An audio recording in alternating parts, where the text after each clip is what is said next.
Et si le fils en qui vous aviez le plus confiance était celui qui a scellé votre destin?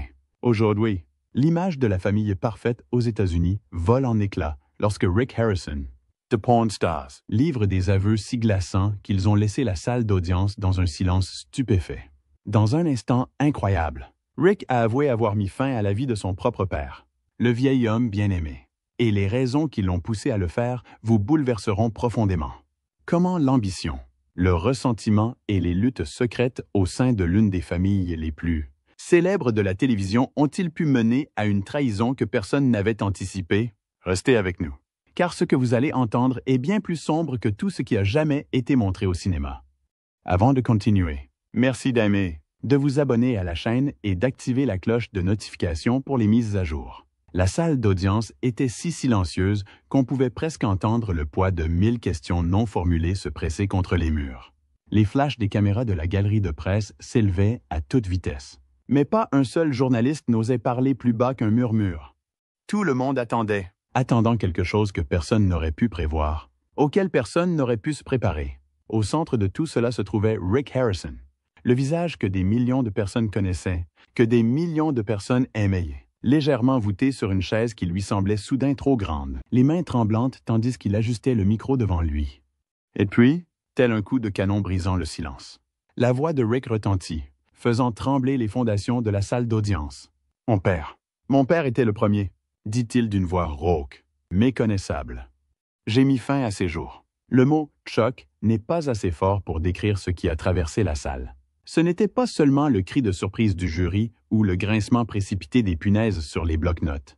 C'était quelque chose de plus profond, une incrédulité glaciale et lancinante qui s'installait au creux de chaque estomac. C'était un cauchemar qui se déroulait dans la vraie vie, dans les lèvres d'un homme dont l'image publique s'était forgée pendant plus d'une décennie comme étant honnête, attachante et réaliste. Rick Harrison, le star adoré de Pawn Stars, n'était plus seulement accusé d'un crime. Il venait d'avouer quelque chose qui allait ternir son héritage à jamais. Pendant des années, Rick Harrison avait été l'homme d'affaires souriant et avisé, concluant des affaires d'une simple poignée de main et d'un clin d'œil aux caméras. Les téléspectateurs l'avaient invité dans leur salon, lui avait fait confiance en tant qu'expert, admiraient sa façon de plaisanter avec son père Richard Harrison à l'écran. Mais désormais, le masque était tombé, et ce qui se révélait sous-jacent était plus sombre, plus lourd et bien plus tragique que quiconque aurait pu l'imaginer. Cette histoire, celle que vous allez entendre, n'est pas qu'un scandale. C'est le lent effondrement d'un empire familial, bâti sur la confiance et déchiré par la trahison. C'est l'histoire de la cupidité, du désespoir et du point de rupture impensable qui a poussé un homme à mettre fin à la vie de celle qui a fait de lui ce qu'il était. Dans les prochains instants, nous allons vous accompagner à travers toute cette tragédie. Des premières fissures dans la relation de Rick et Richard aux derniers jours glaçants précédant l'affaire du tribunal. Nous dévoilerons des témoignages inédits de personnes proches du dossier. Des preuves stupéfiantes révélées seulement après les aveux et les conséquences dévastatrices qui se font encore sentir aujourd'hui. Vous pensiez connaître Rick Harrison? Détrompez-vous. Lorsque Rick a témoigné ce matin-là, beaucoup pensaient que ce serait la routine habituelle. Déni prudent. Réponse peaufinée par une équipe juridique coûteuse. Mais dès son entrée dans la salle d'audience, quelque chose changea. Son attitude habituellement assurée s'affaissa sous un poids invisible. Son regard, autrefois vif et calculateur, était vitreux, presque creux. Certains se demandaient si la pression croissante avait finalement percé ses défenses. Aussi, au fond de lui-même, celui qui avait passé des années à cacher un secret insupportable n'en pouvait plus. Dès que ses aveux ont franchi ses lèvres, le temps s'est arrêté. Le procureur a visiblement tressailli. La table de la défense pâlit. Même le juge se renversa dans son siège, comme pour tenter de se distancier physiquement de la gravité des mots désormais suspendus dans l'air. Mais pourquoi Rick aurait-il fait cela? Était-ce un accident? Une dispute houleuse qui avait dégénéré? Ou était-ce quelque chose de bien plus effrayant, un geste froid et calculé, né du ressentiment, de la cupidité ou du désespoir? Cette question allait hanter les débats pendant des semaines. Pour comprendre ce qui s'est réellement passé, il faut remonter le temps. Il faut regarder au-delà de l'émission télévisée soignée, de l'image soigneusement préparée et de la joyeuse dynamique père-fils diffusée à des millions de personnes.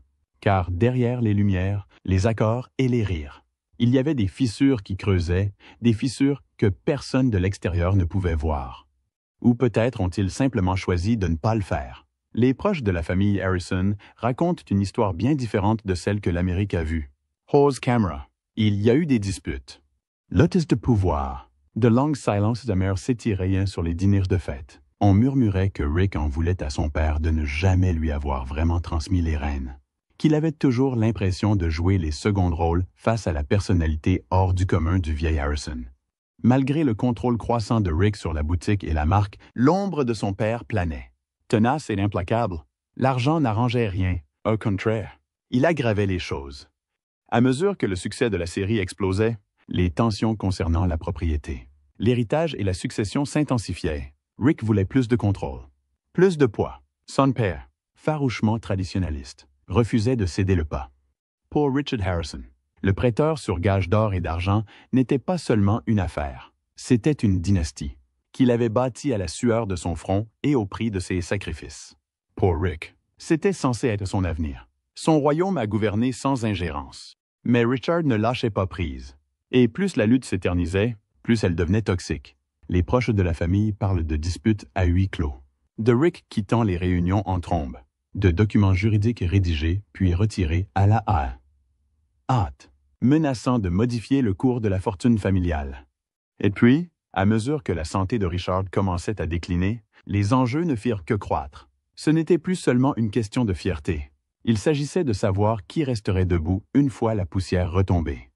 Finalement, Rick Harrison a décidé qu'il ne pouvait plus attendre. Ses aveux ont stupéfié non seulement le tribunal, mais la nation entière. Rick n'a pas seulement admis avoir joué un rôle dans la mort de son père.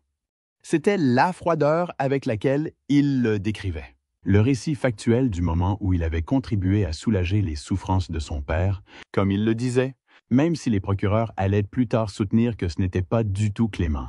Il parlait de frustration, de nuits blanches à arpenter les étages, d'une fureur grandissante à voir l'homme qu'il aimait et détestait à la fois s'éloigner, important avec lui le pouvoir que Rick désirait tant. Il a expliqué que la confrontation finale n'avait été ni explosive, ni violente, du moins pas comme beaucoup l'imaginaient. C'était une décision.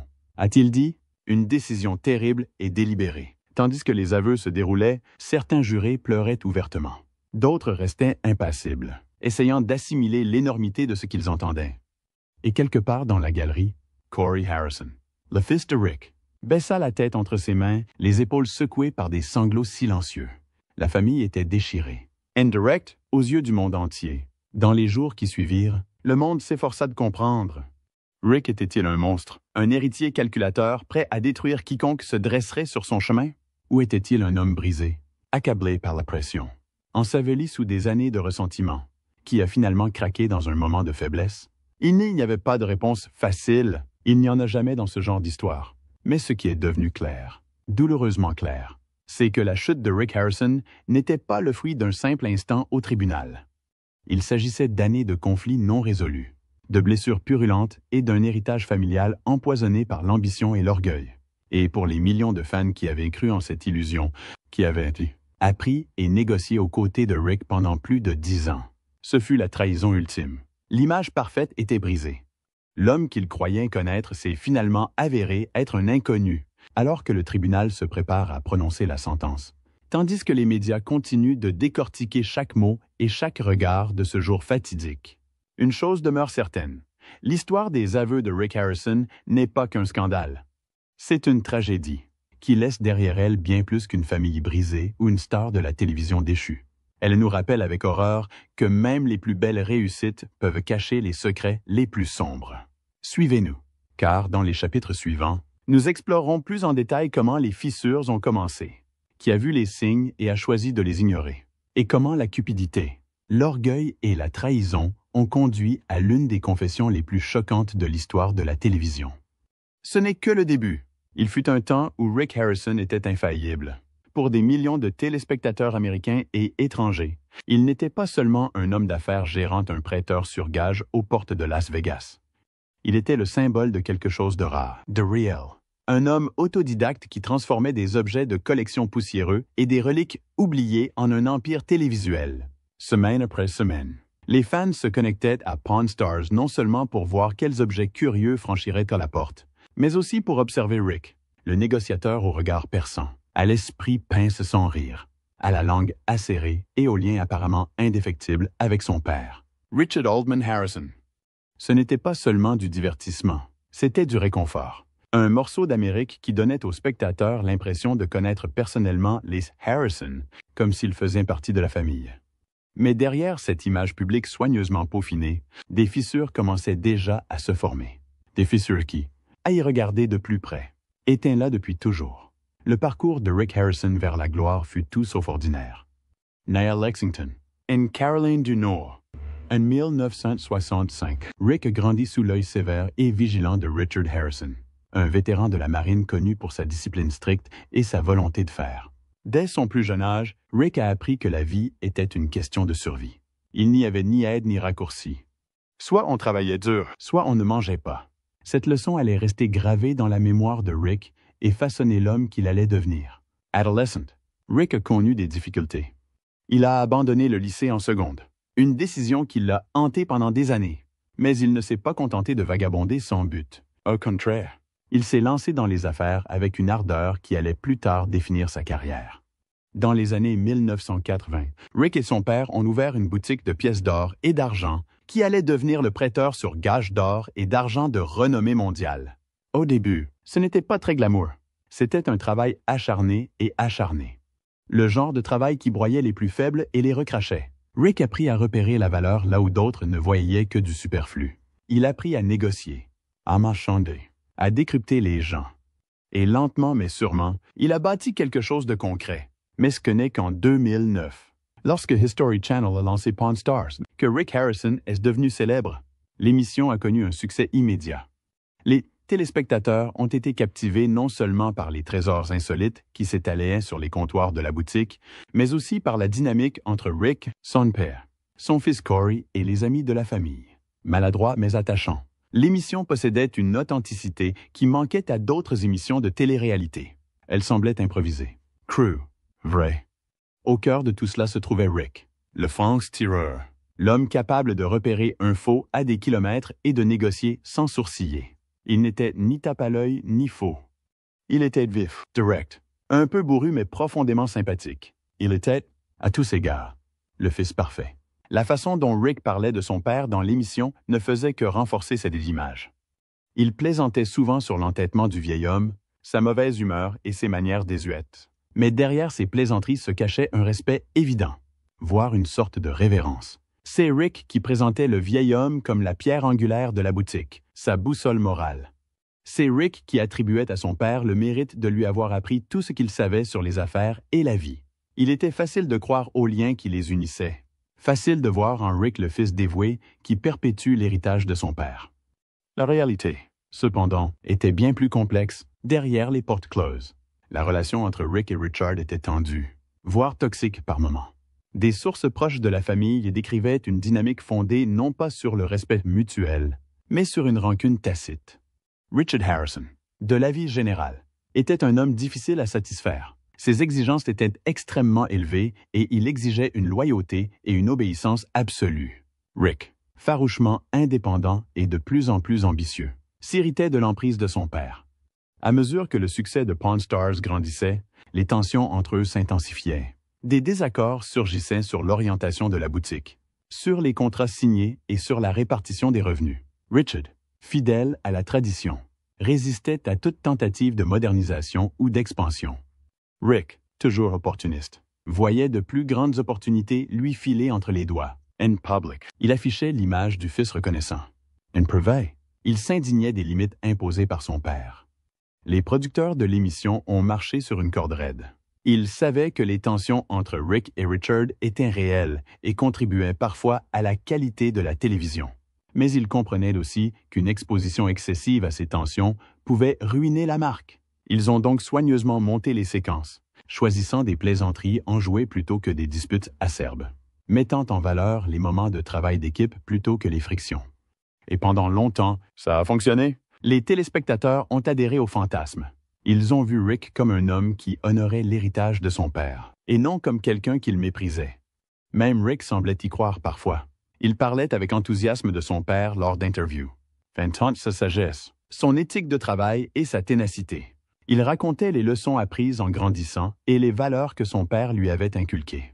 Mais au fil des ans, maintenir l'illusion devint plus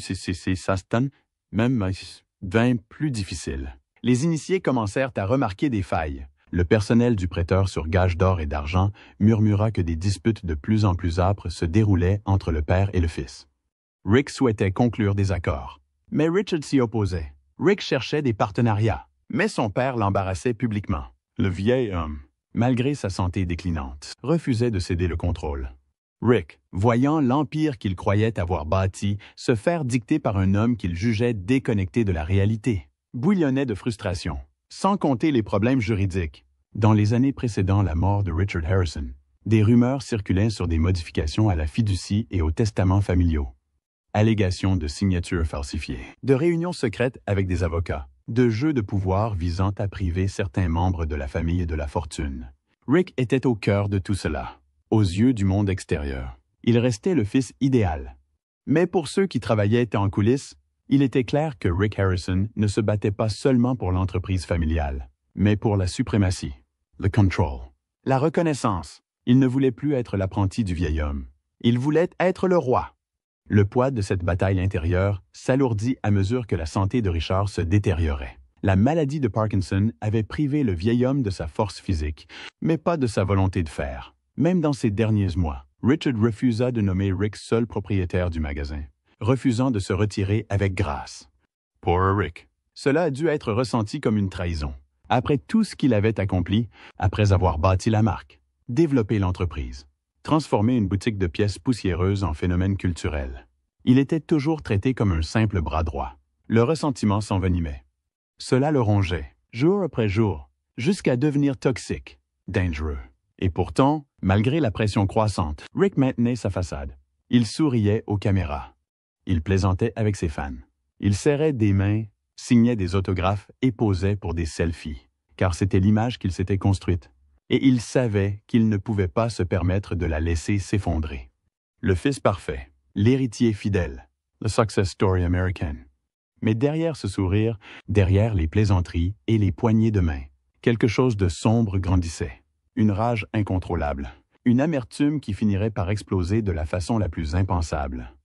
Lorsque Rick Harrison s'est présenté devant le tribunal et a avoué avoir mis fin à la vie de son père, ce n'était pas seulement un retournement de situation choquant, c'est la conclusion tragique et inévitable d'une histoire qui se déroulait depuis des années. La chute de Rick Harrison ne s'est pas produite du jour au lendemain. Cela ne s'est pas produit dans un moment de folie ou un acte de violence isolé. Ce fut une descente lente et régulière, alimenté par l'ambition, la fierté, le ressentiment et un besoin désespéré d'échapper à l'ombre d'un homme qu'il ne pourrait jamais vraiment surpasser. Et le plus triste, c'est que cela n'aurait pas dû se terminer ainsi. Il y a eu des moments, d'innombrables moments, où Rick aurait pu choisir une autre voie, où il aurait pu s'en aller, prendre un nouveau départ, construire quelque chose de son côté sans détruire l'homme qui l'avait élevé. Mais il ne l'a pas fait. Et voilà que le Fils parfait était révélé pour ce qu'il était vraiment. Un homme qui a laissé sa soif de pouvoir détruire les fondements mêmes qu'il prétendait chérir. À mesure que nous avançons, l'histoire ne fera que s'assombrir. Nous dévoilerons les secrets amers du passé de la famille Harrison, les trahisons et les mensonges qui ont mené à ce jour fatidique au tribunal. Nous révélerons comment la célébrité, la fortune et la fierté ont transformé une famille adorée de la télévision en un récit édifiant d'une ambition qui a terriblement mal tourné. Car la vérité sur Rick Harrison est bien plus complexe et déchirante qu'on aurait pu l'imaginer. Et l'histoire ne fait que commencer. Lorsque les caméras ont filmé l'intérieur du prêteur sur gage d'or et d'argent, tout semblait simple. Les transactions étaient dynamiques. Les blagues étaient rapides. La camaraderie entre Rick, le vieil homme, Corey et Chun-Li semblait naturelle. Spontané. Les téléspectateurs découvraient une famille soudée dirigeant une entreprise au rythme unique, chargée d'histoire et de taquinerie bon enfant. C'était authentique, voire réconfortant. Mais la vérité crue et inconfortable, c'était que la vie derrière les caméras était tout sauf harmonieuse. Sous la surface de la réussite éclatante du prêteur sur gage, une tempête se préparait. Une tempête née de l'ambition, de la jalousie, des conflits financiers et de la fierté générationnelle. Et tandis que le public s'émerveillait devant les fusils de la guerre de sécession et les jukebox vintage, les Harrison s'entretuaient lentement à huis clos. Il n'en a pas toujours été ainsi. Au début, le succès de Pawn Stars suscitait une certaine euphorie au sein de la boutique. Les offres étaient plus intéressantes. Les files d'attente plus longues. Les touristes du monde entier affluaient à Las Vegas juste pour apercevoir la célèbre équipe. L'argent affluait comme jamais auparavant. Soudain, la boutique poussiéreuse devint une marque. T-shirts, figurines à tête branlante, tasses à café. Les visages des Harrison étaient placardés partout. Rick était, sans conteste, l'artisan de ce succès. Il a négocié le contrat initial de l'émission. Il a orchestré les accords de merchandising.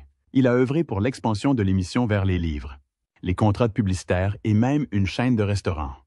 Rick ne voulait pas seulement une bonne série télé. Il voulait un empire. Mais tout le monde n'était pas d'accord avec sa vision de l'avenir. Surtout pas le vieil homme. Richard Harrison avait grandi à une autre époque. Pour lui, le prêteur sur gage n'était pas censé être une marque. Il devait être une entreprise familiale, stable et fiable. Il se méfiait des accords hollywoodiens et des intérêts des grandes entreprises. Et surtout, il n'aimait pas que quiconque, même son propre fils, puisse lui dicter la gestion d'une entreprise. La tension entre le père et le fils couvait d'abord discrètement, visible seulement pour ses proches collaborateurs.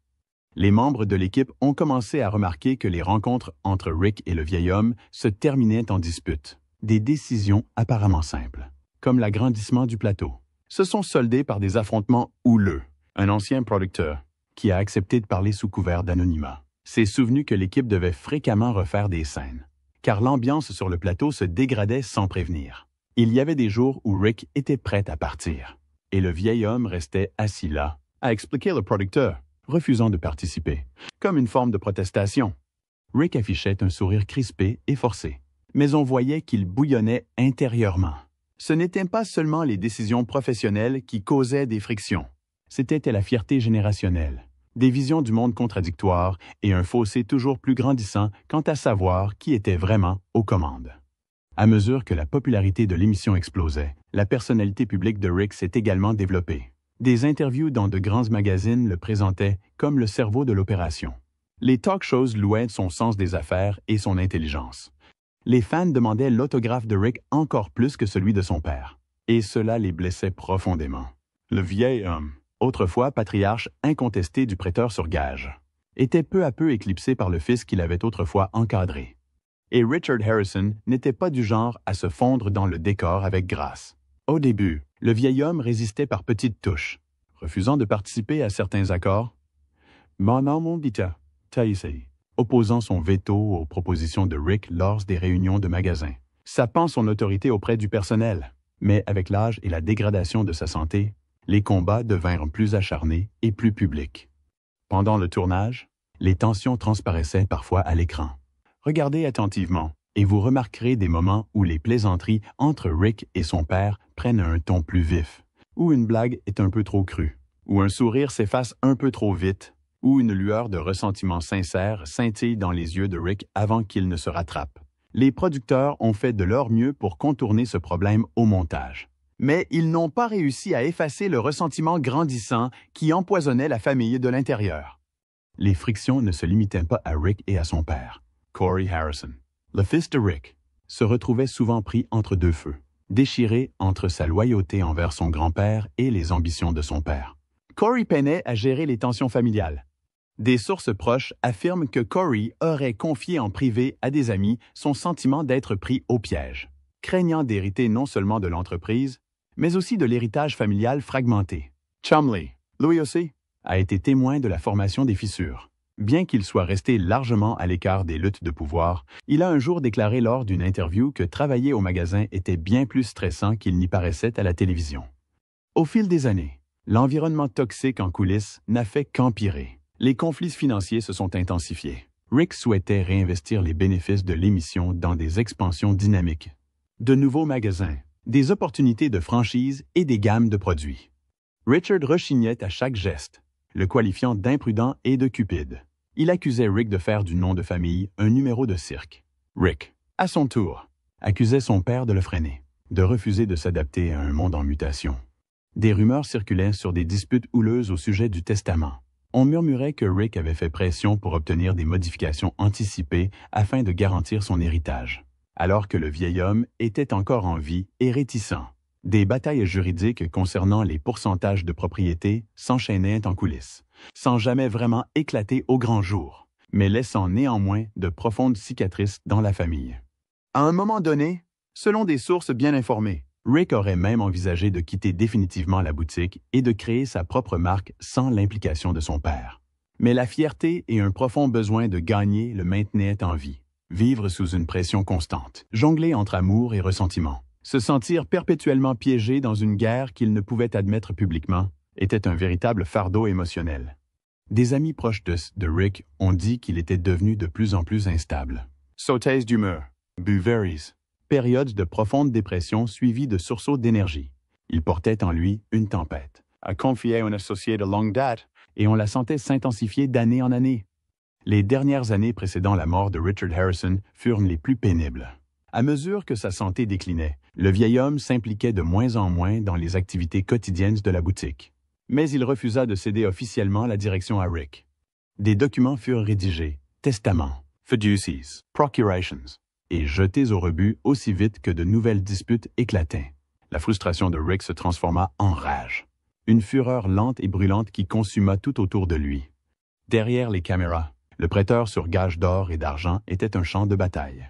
Des affaires continuaient d'être conclues, des clients continuaient d'y entrer. Mais la famille, au cœur de la chaîne, était en chute libre. Et pourtant, tant bien que mal. Le spectacle continuait. Les caméras continuaient de tourner. Les blagues continuaient. Parce que c'était la marque. C'était l'illusion. Mais toute illusion a un point de rupture. Les aveux de Rick au tribunal ne sont pas nés d'un moment de folie. C'était le dernier chapitre d'une tragédie qui se préparait depuis des années. Une tragédie qui s'était écrite dans chaque dispute non résolue. Chaque trahison amère. Chaque ressentiment silencieux qui couvait derrière les murs du prêteur sur gage. Les visages souriants à la télévision étaient des masques. Et lorsque ces masques sont finalement tombés, la vérité était plus sombre et plus dévastatrice que quiconque aurait pu l'imaginer. Au fil de notre lecture, nous explorerons les derniers jours de la vie de Richard Harrison, marqués par le secret, la manipulation et une famille si profondément brisée que la réconciliation était impossible. Car derrière chaque réussite éclatante se cache une ombre. Et dans le cas de Rick Harrison, cette ombre finirait par tout consumer. C'était par une chaude soirée calme à Las Vegas que la nouvelle commença à se répandre. Richard Benjamin Harrison, la figure plus grande que nature que des millions de personnes surnommaient affectueusement le « vieil homme », venait de disparaître. Au début, les hommages ont afflué, fans, célébrités et amis se sont rués sur les réseaux sociaux pour pleurer la disparition d'une icône de la télévision. Des photos du visage sévère mais joyeux de Richard, assis derrière le comptoir d'un prêteur sur gage, ont envahi les fils d'actualité. Les témoignages sur sa sagesse, son humour et son attitude pragmatique se sont répandus comme une traînée de poudre. Mais à l'intérieur du prêteur sur gage, derrière les hommages édulcorés et le deuil public, une histoire bien plus sombre se déroulait. Une histoire qui, à y regarder de plus près, se construisait depuis des années. Et ces derniers jours, il devint évident à quel point les fissures au sein de la famille Harrison étaient profondes. La santé de Richard Harrison déclinait depuis longtemps, mais peu de gens, en dehors de la famille, savaient à quel point la situation était grave. Le vieil homme, qui imposait autrefois le respect d'un simple grognement ou d'un haussement de sourcils, n'était plus que l'ombre de lui-même. La maladie de Parkinson, une maladie lente et cruelle, le dépouillait des capacités qui le caractérisaient, son esprit vif, sa main sûre, sa vivacité d'esprit. Pour un homme comme Richard, qui avait bâti sa vie sur la discipline, la force et la fierté, la maladie était une humiliation impitoyable. Durant les semaines précédant sa mort, Richard quittait rarement son domicile. Lorsqu'il apparaissait au magasin, c'était pour de brèves visites, presque cérémonielles, une séance photo par-ci, un court extrait filmé par-là, avant de se retirer à nouveau dans l'intimité de son monde déclinant. Il avait cessé de négocier des contrats, d'inspecter les produits dérivés, de livrer les répliques concises auxquelles les fans s'attendaient. Ses proches disaient qu'il semblait résigné, comme s'il savait que son heure était venue. Mais ces derniers jours n'étaient pas paisibles. Pas d'adieu en douceur, entouré d'une famille aimante. Au lieu de cela, il y eut des disputes chuchotées à huis clos. Des avocats entraient et sortaient de la maison à des heures indues. Il y avait des documents à signer, des révisions à apporter, des décisions qui ne pouvaient attendre que la nature suive son cours. Les initiés décrivent une atmosphère tendue, presque assiégée, autour de la maison de Richard. Rick Harrison, son fils, était une présence constante, mais pas comme beaucoup l'imaginaient. Ce n'était pas le fils dévoué assis au chevet de son père, lui tenant la main, échangeant des anecdotes sur le bon vieux temps. C'était l'homme d'affaires au regard dur, orchestrant des réunions, faisant pression pour des modifications de documents juridiques, disputant avec d'autres membres de la famille au sujet de l'héritage et du contrôle. Certains témoins de ces derniers jours disent que Rick était désespéré, prêt à tout pour consolider sa position, consolider son emprise sur l'empire qu'il avait contribué à bâtir. D'autres évoquent une vision plus sombre, un calcul froid guidant chacun de ses gestes. Ils décrivent Richard Harrison moins comme un patriarche bien-aimé que comme un ultime obstacle se dressant sur la route de Rick.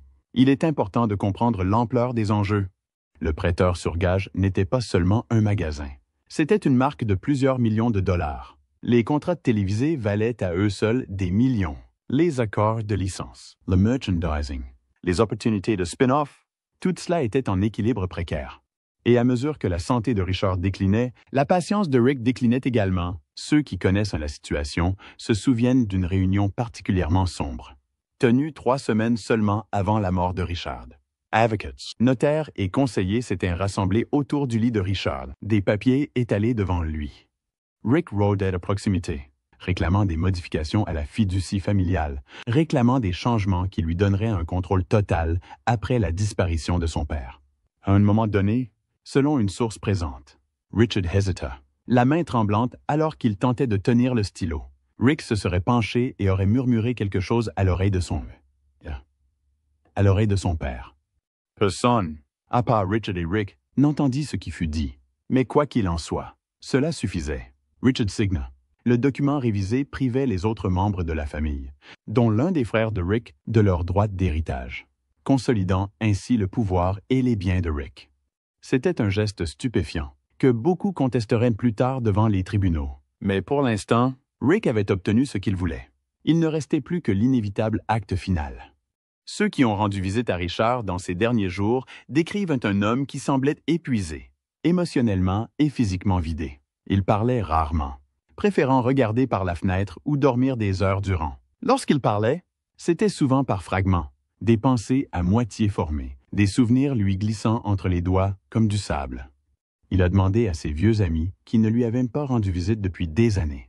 Il a parlé de son service dans la marine, des débuts du prêteur sur gage, alors que l'argent était rare et l'avenir incertain. Il a rarement, voire jamais, évoqué le présent, le spectacle, le marque, l'empire qui avait dépassé tout ce qu'il avait pu imaginer. Une infirmière, chargée de soigner Richard durant ces dernières semaines, se souviendra plus tard d'un moment déchirant. Elle trouva Richard assis seul dans son salon, feuilletant un vieil album photo rempli de clichés en noir et blanc de sa jeunesse. Lorsqu'elle lui demanda s'il souhaitait de la compagnie, Richard aurait souri tristement et répondu « J'ai déjà de la compagnie ». Mais pas le genre de remarque qui s'attarde quand ça compte. C'était une remarque glaçante, qui lui est restée en tête bien après le départ de Richard. Rick, quant à lui, était occupé à soigner les apparences. Les publications sur les réseaux sociaux montraient des photos de familles souriantes, des nouvelles réjouissantes des dernières acquisitions de la boutique et des teasers promotionnels pour les prochains épisodes. Rien ne laissait présager des troubles en coulisses. Aucune reconnaissance des batailles qui faisaient rage autour de l'héritage de Richard. Lorsque Richard Harrison, ma son, était finalement décédé, ce n'était pas avec sa famille réunie paisiblement à ses côtés, lui tenant la main et lui disant adieu avec amour. C'était calme,